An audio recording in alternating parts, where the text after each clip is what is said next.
Қайырлы күн, құрметті жолаушылар. Бүгін сіздерді ерекше әуе рейсінде қарсы алғаныма қуаныштымын. Біздің рейсіміздің бағыты білім әлеміне саяхат.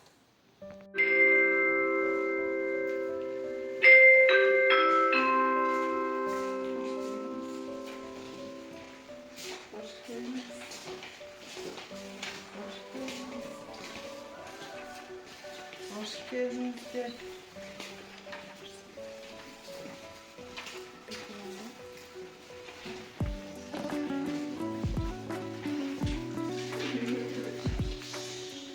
Şapka miner aldığında bäriңiзден өтініш. Дәптерlerіңізді қол жүріңізге, білімдеріңізді жүректеріңізге, ал жақсы көңіл күйді жаныңызға алып отырыңыздар. Құрметті жолаушылар, Ешім Көкшетау бағытына жолға аттанамыз. Аттанбас бұрын біз қолдағы тұрған билеттерімізде сан жасырылған. Тиынмен өшіру арқылы 3 топқа бөлінуіміз қажет. Бізде бүгін 3 топ.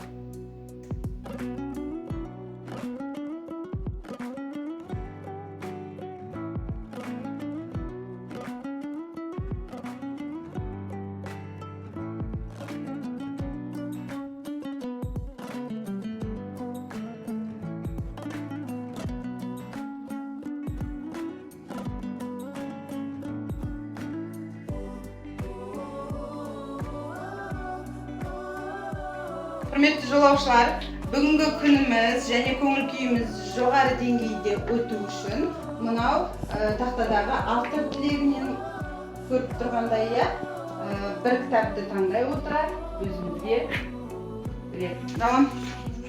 Телефон. Қандай кітапты таңдадыңыз? Құлагер. Басыңыз. Қандай тілек? Жарайсыз, жақсы. Келесі, Еркеназ. Сіз қандай кітапты таңдадыңыз? Өлеңдер. Бұл автордың тілегі, иә? Нағыз азамат бол. Нағыз азамат бол деген қасиет. Ақылды бол. Иә. Осы тамаша тілектермен осындай қасиеттер сіздің бойыңызда көрінеді деген үміттемін. Бүгінгі біздің тақырыбымыз Ілияшан Сүгіров «Құлагер» поэмасына сюжеттік талдау. Сабақтың мақсаты «Құлагер» поэмасына сюжеттік композициялық талдауды жасаймыз және мәтіндегі композициялық амалдарды талдауды үйренеміз. Ең алдымен балалар, сіздерге мынандай бағалау парағын маршруттық тарақтың келіп отыр. Әр тапсырма осы жерде дескриптормен берілген және де өз балдарыңызды осы жерге қойып отырасыздар, орындаған сайын.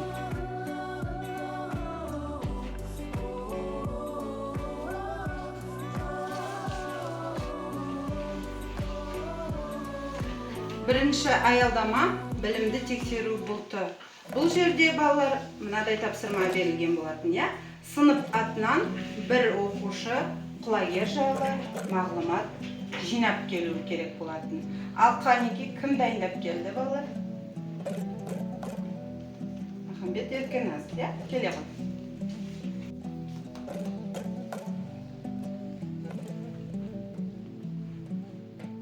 Құлагер ақан серінің әйгілі жүйрік аты.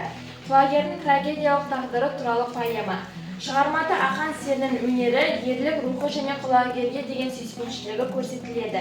Бәйгеде алдына жан салмаған құлагерді көре алмастар қастандықпен өлтіреді. Бұл оқиға ақан серінің терең қайғыға баттырады. Ақан құлагердің өлімі арқылы әділетсіздікті, көре алмаушылықты, зұлымдық сияқты қоғамдағы жағымсыз құбылыстарды әшкерлейді.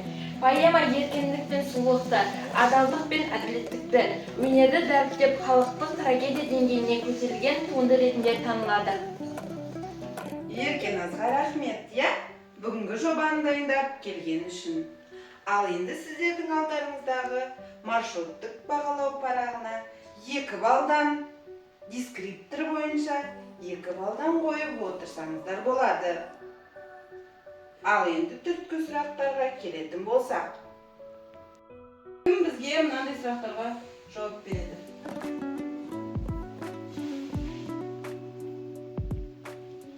Бірінші сұрақ мынандай сұрақ балалар. Қазақ халқы үшін сәйгүлік, тұлпар қандай мағына береді? Кім жауап береді?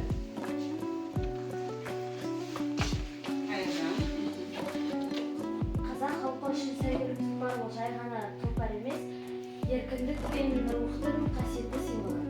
Келісеміз ба? Иә. Тамаша. Отыра қой. Екінші сұрақ. Ақан сері есімін естігенде көз алдыңға қандай тұлға елестейді? Ақан сері есімін естіген кезде көз алдыма еркін рухты, сымбатты, ойшыл ақын елестейді. Рахмет. Жарайсыздар. Ал енді келесі сұрақ. Қай жердің табиғатымен тамсанады? Ұлан? Ақан серінің серігі құлагер ол жүйрік әрі киелі тұлпар болған. Оның қазасы ақан серінің өмірінде үлкен қасірет әкелген. Қандай табиғатпен тамсанды? Қай жерде осы уақиға болды? Қай жаққа бір жаңа сапарға аттанды? Көкшетау қаласында болған оқиға, иә? Жарайсыңдар балалар, мынау бізге параққа өздерінің балдарынды балдан қойып отырыңдар. Кім жауап берді? Жақсы ма? Рахмет. Келесі тапсырма. Ұшақ биіктеп келеді, екінші аялдама бәйге. Зер салсаңыздар, мұнда Learning Apps тақтасы бойынша бәйге ойыны беріледі. Жұптық жұмыс болып саналады. Мынау QR-кодты сканерлеу арқылы қазір өз ұялы телефонымызда жұппен жұмыс жасайтын боламыз. Жақсы ма?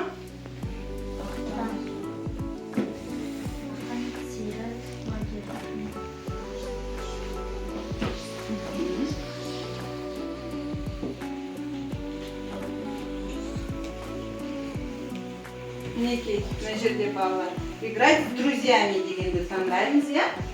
Мысалы, мына жерде. Мінекей, осындай сұрақтар берілген. Жұптық жұмыс жасау үшін.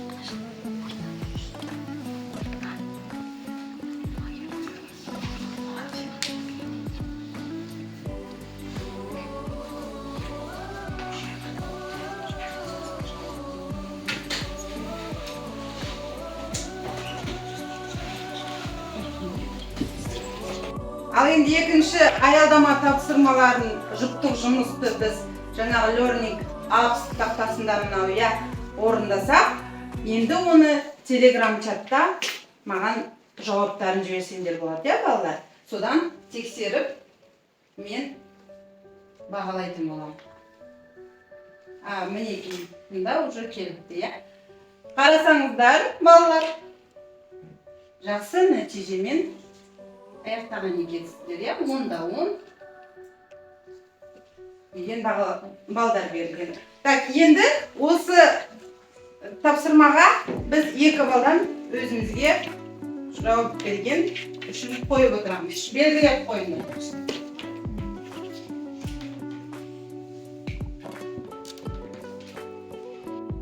Үшінші аялдама тәжірибе аймағында. Яғни бұл жерде біз топтық жұмыс жасаймыз, балалар. Бірінші топ жүйрік тобы, туған жер бөлімі, құлагерге ескерткіш әдісі. Оқушыларға құлагердің ескерткіші беріледі. Конвертте тапсырма болады. Бөлім бойынша өз ойыңызды ең әсерлі бір шумақ өлеңмен жазыңыз. Екінші топ тұлпар тобына беріледі. Ақан бөлімі комикс желісімен әдісі бойынша ақанмен байланысты суреттерді ретімен орналастырып, диалогты толықтыр. Үшінші топ сәйгүлік тобына ас бөлімі оқиға орнынан репортаж әдісі. Сағынайдың астындағы қайғылы жағдай туралы жедел ақпарат дайындап, оқушылар зұлымдық пен әділдіктің мәселесін жан-жақты талқылап, кейіпкердің позициясын қорғайды. Бірінші топ жүйрік тобына тапсырма, иә? ескерткіш мінекей берілді. Бұл жерде конверт орналасқан. Ішінде құлагерге арналған бір шумақты әсерлі өлең жазу. Жақсы ма? Топтық жұмыс жасаймыз.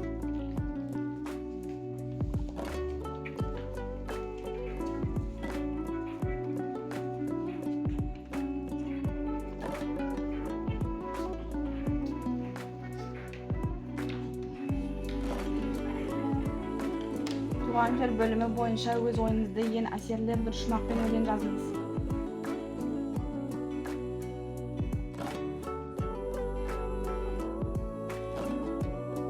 Тобына мынандай тапсырма. Ақан бөлімі бойынша 4 сурет беріледі.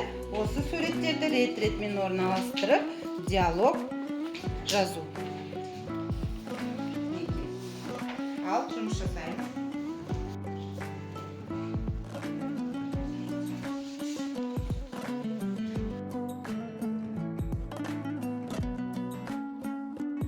Игілік тобына оқиға орнынан репортаж. Сағынайдың астында болған қайғылы жағдай туралы жазма. Диалог құрастырамыз, сосын қорғаймыз. Біз Сағынайдың астына тікелей эфирдеміз. Қазір Алламның бәйгеде не болды? Біздің ұшағымыз тәжірибе аймағына қонды. Бұл жерде біз шығармашылық жұмыспен айналыстық, балалар. Енді біз берілген жаңағы тапсырмаларды бірінші топтан бастайық. Бірінші топ құлагерге ескерткіш әсерлі өлең шумақтарын жазу керек болатын. Кім дайын бірінші топтан мінекей?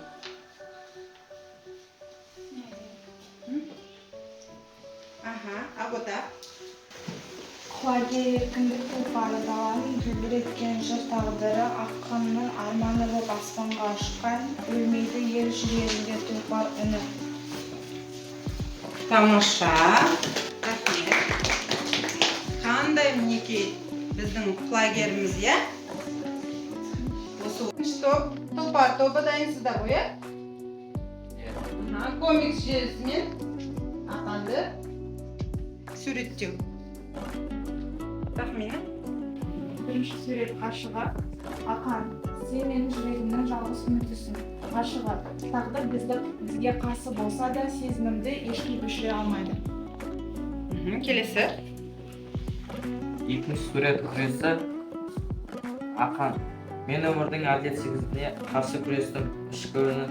Күресу оңай емес, бірақ берілмеу керек. Ақан, егер күреспесек, арманға жете алмаймыз. Ішкі үні, күрес адамды шындайды, рухты күшейтеді. Тамаша. Үшінші сурет. Үшінші сурет. Ақан, бар күшімді салдым, бірақ тағдыр жеңді. Ішкі үні, жүрек тағы да жараланды. Жақсы. Төртінші сурет. Ақан, қазіргі өзімді өте жалғыз сезінемін. Ішкі үні, жалғыздық кейде ауыр болады. Ақан, бірақ ол адамға өз-өзіне тануға көмектеседі. Ішкі үні, жалғыздықта ой тереңдейді. Тамаша. Рахмет. Оқиға орнынан репортаж дайын ба? Иә. Келе ғой. Біз Сағынайдың астынан тікелей эфирдеміз. Қазір Аламан бәйгеде не болды? Құлагер мерт болды, бұл жай апат емес, қастандықпен өлтірді.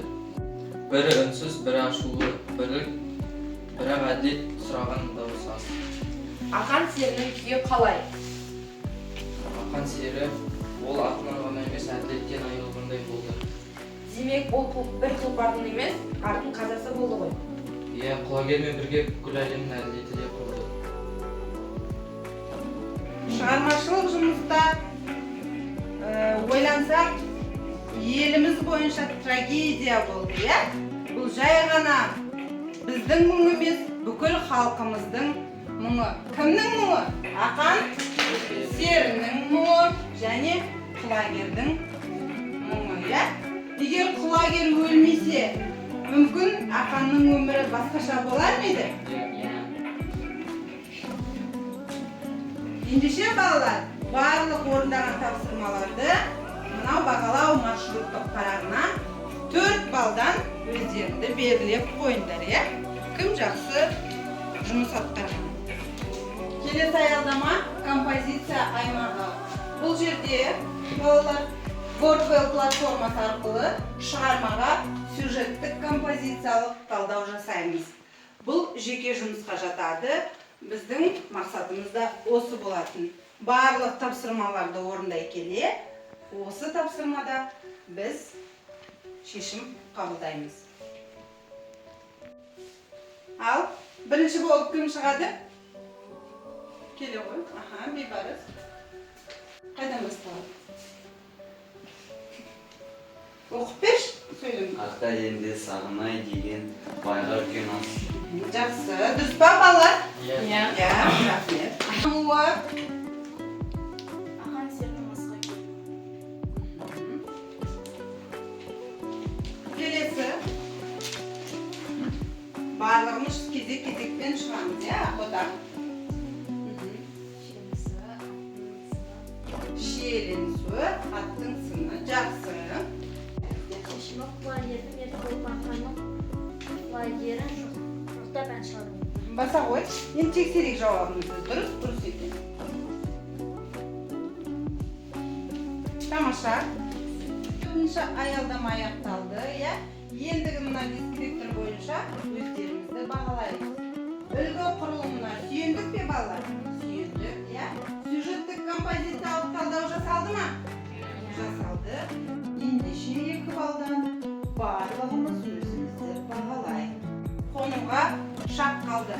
Енді сабақтың соңында балалар жасанды интеллекттің көмегімен жасалған автордың батасын тыңдайық, визуалды түрде қараймыз.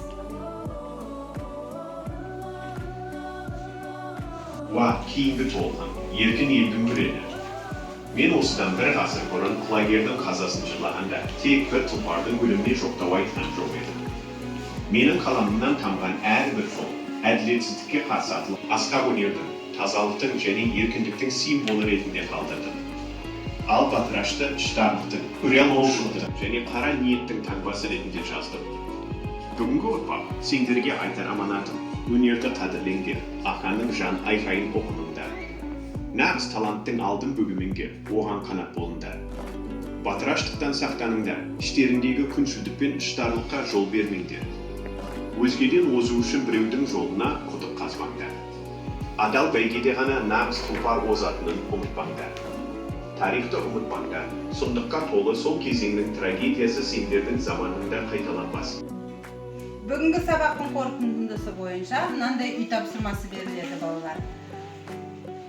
Жасын жазу, 2-ші топ ат әзелдерін жазу, 3-ші топ қазақ ертегілеріне кездесетін жылқы. Ал енді сабақтың соңында бағалауды жүргізейік. Маршруттық парақ бойынша өздерінің балдарынды алған мына жерге әкеп қойыларын керек. Қанеке? Ұлан, Мен бүгін сабақта бүкіл сұраққа дұрыс жауап бердім. 4 тапсырма бойынша жауап бар, Неше бал? Жақсы, жарайсың, тамаша.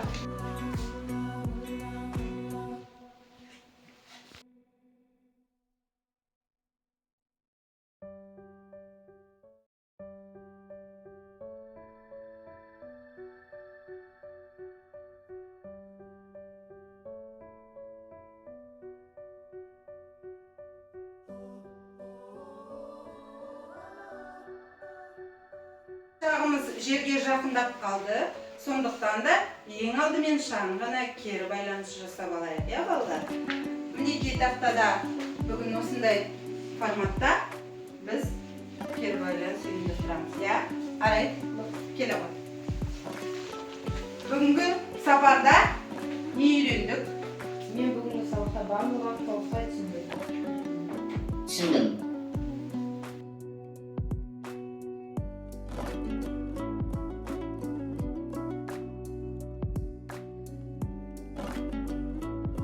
Құрметті жолаушылар, бүгінгі біздің білім әлеміне саяхат сапарымыз сәтті аяқталды деп ойлаймын. Келісесіздер ме? Иә.